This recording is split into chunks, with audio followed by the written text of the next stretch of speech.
dirty water can be made clean and safe.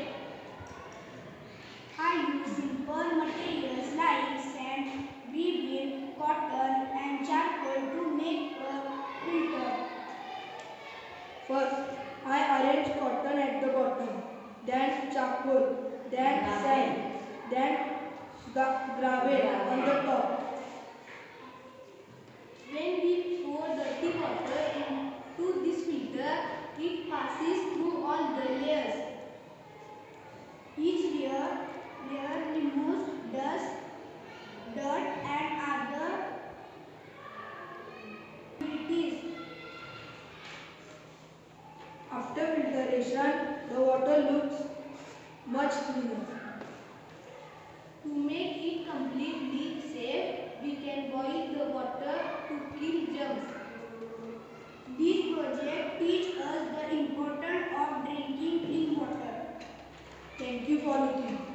पाणी आणि वाणी जपून वापरा. वाणीमुळे तुमचा वर्तमान काळ व पाण्यामुळे तुमचा भविष्यकाळ सुरक्षित राहणार आहे.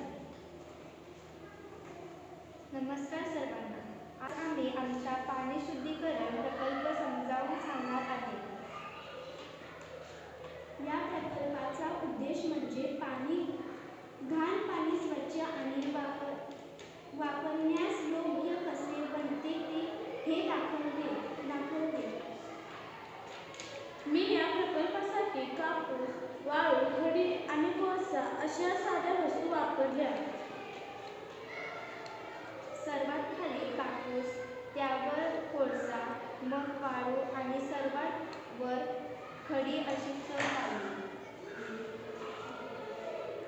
जेव्हा आपण घाण पाणी या फिल्टरमध्ये ओततो तेव्हा ते प्रत्येक थरातून खाली जाते.